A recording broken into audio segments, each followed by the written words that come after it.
and welcome to your outlet for outdoors and Western lifestyle news, The Ben Show. I am your host, Rebecca Wanner, aka Beck, and as always, you know we love hearing from all of you, your comments, your stories, your ideas. Get a hold of us anytime. Call or text 305-900-2363. Again, that's 305-900-2363. Or you can always drop an email to bendradioshow@gmail.com. Ride along shotgun as always. And for one last time this year, it's hard to believe the new year is upon us. We've got Jeff Tigger Erhardt with us. So yes, I'm going to kick it off by first saying Happy New Year to y'all. And the next I'm going to say is, are you ready to send the kids back to school yet? I think everybody is. They were great to be home, but get out of here. This is one of those years where it kind of makes the holidays hard because when you have it in the middle of the week, both Christmas and New Year's, it really throws off your schedule if you ever did have a schedule. And curious, Tigger, growing up, did you have any New Year's Eve traditions or things your family did? My folks do something really cool that we started. I think I was maybe a teenager, but they'd get together with their friends and neighbors, and everybody would bring a different soup or a chili or a stew or something like that on New Year's, because where we're at is awful darn cold, usually on New Year's. And then there was like 30 different kinds of soups, from chicken tortilla to borscht to neflas to various different kinds of chili, all of that. And that was awesome because I love that kind of stuff. I love the stews and the soups and all that. I love that idea. So a Really good good. old-fashioned potluck held right at the perfect time of year, because Yep. New Year's Eve is typically kind of chilly for a lot of parts of the country. Yep. And he's right, where we are, soup goes over big. And now you've got my wheels spinning. We might have to have that at the next time we have like a pinochle card party or something and tell everyone to bring their own version of soup. And I think what people have done is kind of what you've said, where when you give somebody like a tray of goodies or something, you include the recipe with it. And I think everybody that brought a stew or a soup would bring a recipe card.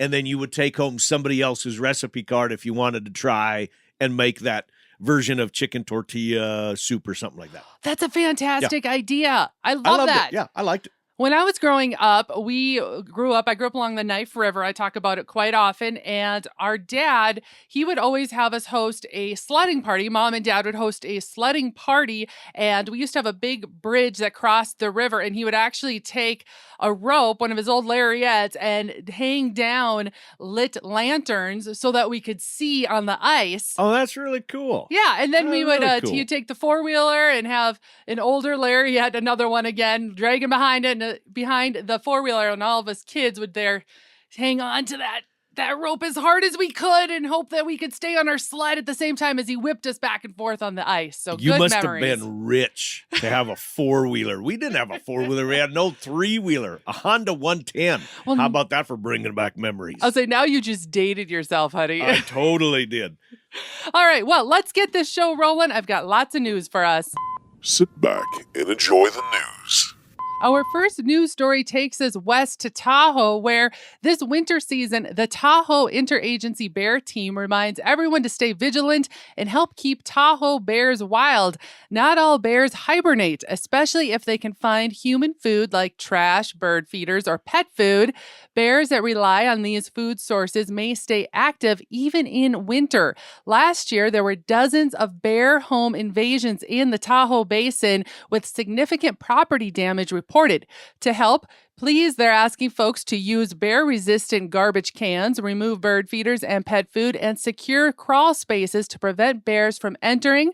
For help with bear incidents, you're supposed to contact California's CDFW or Nevada's NDOW. Now, let's all work together and keep these Tahoe bears wild. Does it seem like bears are encroaching more and more into human habitat? Because my sister lives in Minnesota, and they're always having encounters in bears, and they haven't before.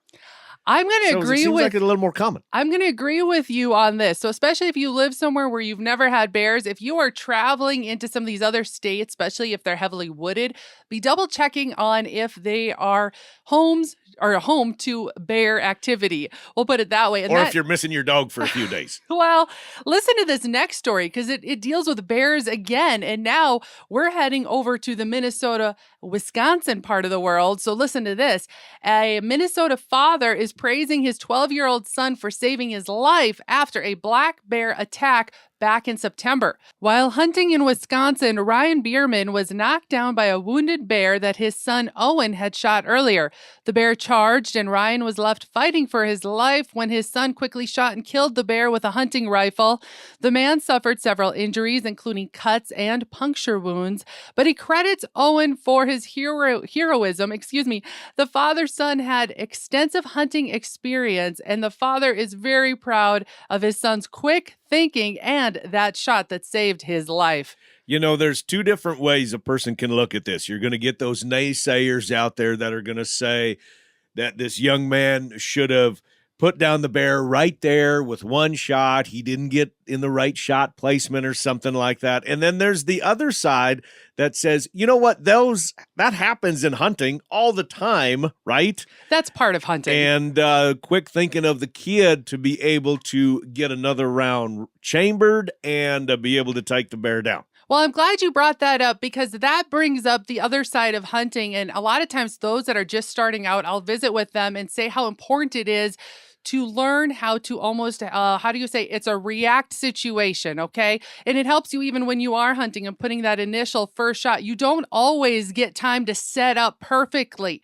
And just to know how to quickly pull up your rifle, look through that scope in an instant, and place that shot is huge. Are you talking and then have another round chambered Yes. after that? Okay, kind of like in sports, follow your shot, right? In basketball, it's the same thing. Just have another round chambered, especially like when you guys go elk hunting a lot and you're really flinging shots out there, right? Mm-hmm. I mean, if nothing else, just for the protection factor of having another round chambered because you're walking up towards that animal and you're in bear country. Well, you've even seen it. I didn't realize we'd go down this road, We're but going we to might go as well. down this road. So for an example, when I get ready to go elk hunting, Tigger knows that we will end up setting up gongs or targets because I will also practice my pistol shooting as well. And we're talking quick draw. I'm practicing on how quickly can I draw, chamber, and deliver a shot that I need in an instant, like a real life situation. But you're practicing,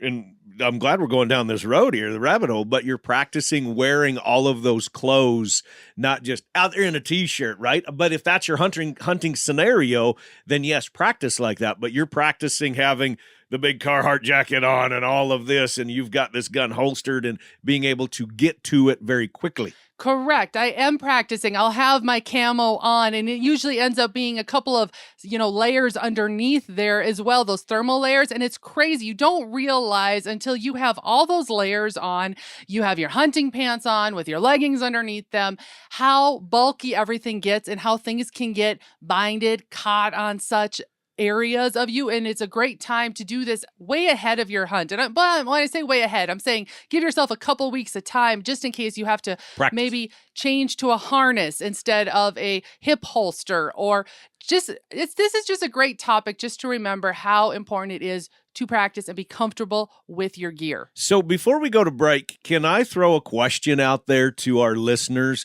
We've been looking at converting to the chest rigs for your binoculars. And we're looking at some of them that have their molly, and you can have your holster for your pistol with your chest rig. They got the little pouch for your rangefinder, and then you can get one for your holster. Yay or nay on that? Are those people that have tried it, do you like it? Or is it really bulky with all of this gear hanging in front of you? We were just looking at them the other day, And you and I were talking about that, and we said, I don't know if I would like that or I wouldn't like that. Yes, I would love to hear from you all. Some people just say yay or nay on that, if they like it or not. Give us a call or text us right now at 305-900-2363. Again, that's 305-900-2363. Or you can email bendradioshow@gmail.com. I would love to hear your thoughts because I am one of those utilitarians. I like to be able to get to my gear, but it's got to be comfortable. Got to work for you. All right, let's take a short break. Crew, when we come back, we've got more of The Ben Show.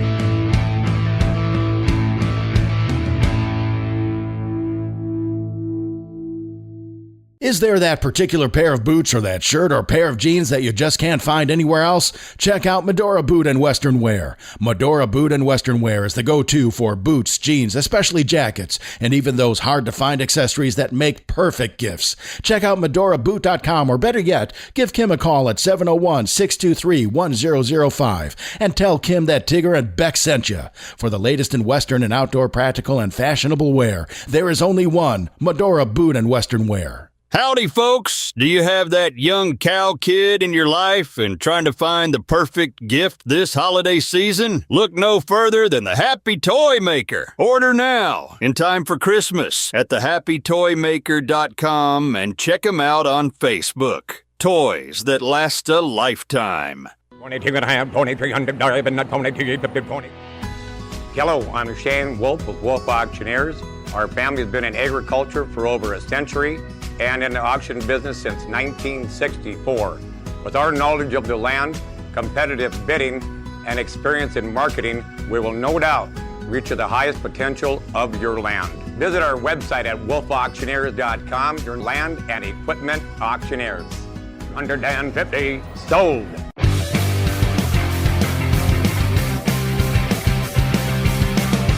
Welcome back to your outlet for outdoors and Western lifestyle, The Ben Show. I am your host, Rebecca Wanner, a.k.a. Beck, and riding like shotgun, my co-host, Jeff Tigger Erhardt.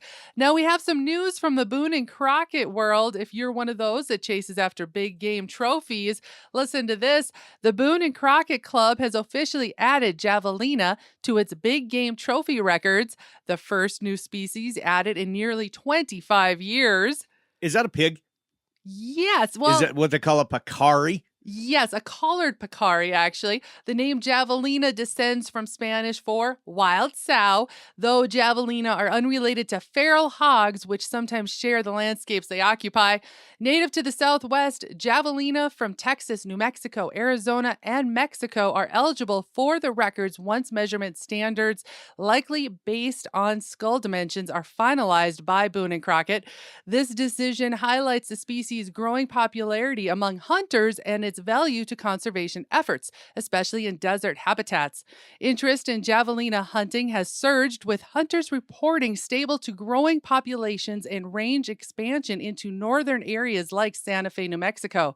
Biologists report that across all 3 U.S. states with Javelina populations, nearly 58,000 hunters annually harvest an estimated 33,000 Javelinas.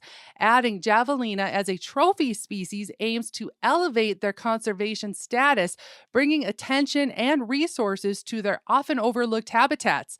The move reflects a collaborative effort among wildlife managers and conservationists across the Southwest and Mexico.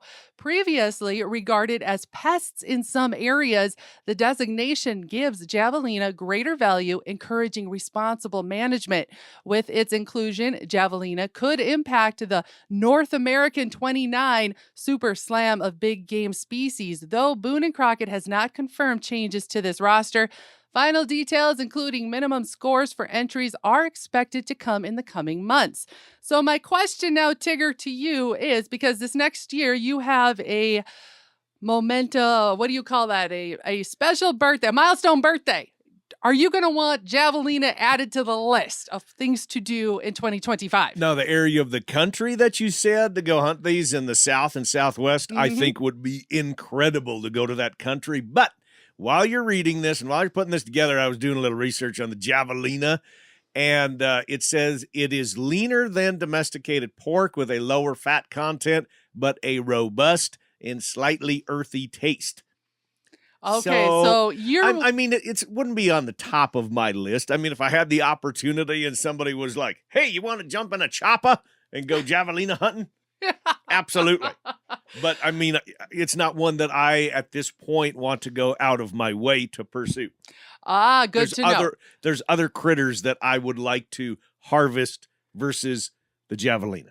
Okay, good to know. Although I would say hog hunting is on our list of doing eventually. I would say we eventually. It is? Well, it's on mine. I don't know if you're going to come or not. It's on mine. So. I didn't know that hog hunting was on our list. I am very interested in. I would like to. You're talking go. like the Razorbacks that you'd like to go after? Yes, I would like to do Have you ever had that meat before? No, I haven't. Incredible. Oh, so was it like roasted It on a Spitfire? Yeah. It was pit roasted. Pit roasted. There we go. So I think a lot of this game just depends on how you cook it, and you have to know how to harvest your game, how to process and dress and all that. That has a big play on how well it's going to eat. I would agree. Preparation of these meats, and it all starts with the kill and going from there, absolutely will. I think absolutely say how this will turn out as a meat. If it's a yay or nay on I'm the going to plate. fly the chopper. No, when you are not. No, we're going to be like Maverick and Goose. No, we should do that. Goose dies. Yes, thank you. I was just going to say Goose We're dies. going to pick something else. I am not going to be Goose. I'm still going to fly the chopper. And any of your friends that are listening right now are all shaking their heads going, Beck, do not let Tigger fly the helicopter. I'm going to. All right. In other news, have you been digging in your backyard lately? Because it's listen frozen. to this. Well, where we are, yes, it is. Well, place is frozen. What are you talking about? Nobody's digging in their backyard. Well, get this. A significant paleontology discovery was made in Orange County, New York, when researchers unearthed a complete mastodon jaw. First found in the state in over 11 years. The jaw, along with additional bone fragments, was discovered in a backyard near Scotchtown up in New York. The homeowner spotted two mastodon teeth protruding from the soil, which led to further excavation and the discovery of the full jaw, a rib, and a toe bone. The fossils are set for carbon dating, and analysis is to learn more about the age, diet, and habitat. This discovery adds to New York's rich Ice Age history, especially in Orange County, which has seen over 150 mastodon finds. Experts believe the jaw will provide crucial insights into the ecosystems of the Ice Age. The jaw will be displayed at the New York State Museum this next year, and the findings highlights the importance of preserving and studying natural history and encourages the public to report similar discoveries. So the mastodon, that is kind of like a woolly mammoth, right? Yes. I should have started off by explaining what it was. Kind of like yes. the pig in the last one. Oh. The javelina. Just come out and say it's a pig. Well, that's what I have you Everybody's so here confusing. for, okay, is to keep me grounded on all this. All right. But, if you ever get a chance, there is a great museum down in South Dakota that you could visit, though, if you want to check out more and learn more about the Ice Age and the woolly mammoths. Just an FYI, as you're planning your road trips this summer. There's a cool one down there, down by Hot Springs, South Dakota, that area. All right, I have one more for you here before we go to break, and that is, have you heard, archaeologists have uncovered a very, very old beer recipe. Beer. Right now, Tigger's looking at me going, huh? What? Well, archaeologist researchers in China recently discovered a recipe for beer that dates back 10,000 years. The ancient recipe includes a fermentation process using cereal grains and tubers. The discovery sheds light on the cultural significance of beer in ancient Chinese societies. I was going to say mead, but no, that's made from honey, right? I believe so. Okay. Yes. But would you try to duplicate this recipe if we got our hands on it? Darn right. Amen. I ain't shook. Well, I'm just asking because you are not a beer. I'm not a beer fan. connoisseur, but your brother is, so I would make him try it. I would cook it and try whatever you got to do. Distill it. Is that what you do? You know what? Now you just made me think of something because beer you brew and there you go. You distill. You're back to your whiskeys there. I'm kind of a whiskey Tigger. connoisseur. So now you've got me thinking, though, with these next coming cold months ahead of us, we should maybe have our own. We're going to brew our own beer? We should try it. That is something I've never done. Have you done it? No, not even close. I've had homemade wine before, and that was vicious. I have too, and I've had that. I've had homemade wine that's gone wrong. Okay, Right. I mean, that's what it was. I would try it. That is a popular hobby, though, of people that kind of microbrews brew their own beer. Right. I know it's popular, and I know you like all these different various kinds of beers. You've traveled the world, and I love Oktoberfest. And you I love like all warm that stuff. beer. That's so weird. I do. I love my beer at room temperature. That's so why. weird. Well, hey, it just brings out the German in me. Okay, honey. Weird. It is not weird. All right. Okay, we're gonna take a short break. You're listening to The Ben Show.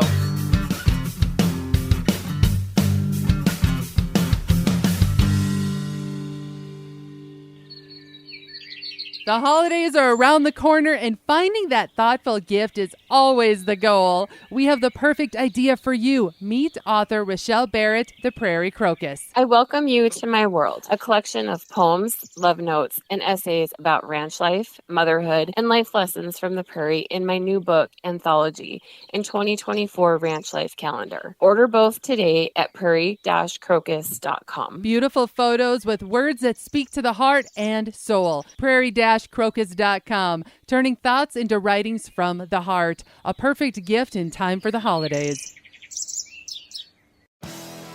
Hey guys and gals, this is John Arman with Ultimate Outdoor Adventures TV. Ultimate Outdoor Adventures TV travels the back roads to the backwaters in pursuit of the ultimate adventure in hunting and fishing. Join Team UOA every week for exciting action in the crosshairs of the outdoors. Catch Ultimate Outdoor Adventures TV on YouTube, Amazon Prime, and make sure to follow Team UOA on Facebook and Instagram to share in the ultimate outdoor adventure. The hunt, the stories, the memories. This is Jake Fenrick with JB's Wildlife Designs. Let me capture and preserve that hunt, that story, that memory with a trophy mount to last you a lifetime. Look us up on Facebook at JB's Wildlife Designs to see samples of our taxidermy, and reach out at any time with any and all questions you may have. This is Jake Fenrick with JB's Wildlife Designs, wishing you and yours a very blessed holiday season.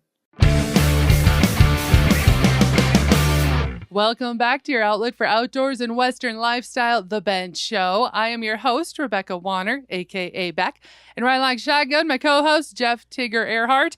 But before we go on to the next topic, I want to give a quick shout out to one of those behind the scenes that helps us out big time, and that is Heather Crowey from Little Rack Taxidermy. She is also a Bend field staffer, and I got to give her credit because a lot of the different stories I'm able to deliver to all of you across the United States, Heather's on the backside helping me out big time. Digging the R&D. She's digging. Yes, so thank you, Heather, for all you do.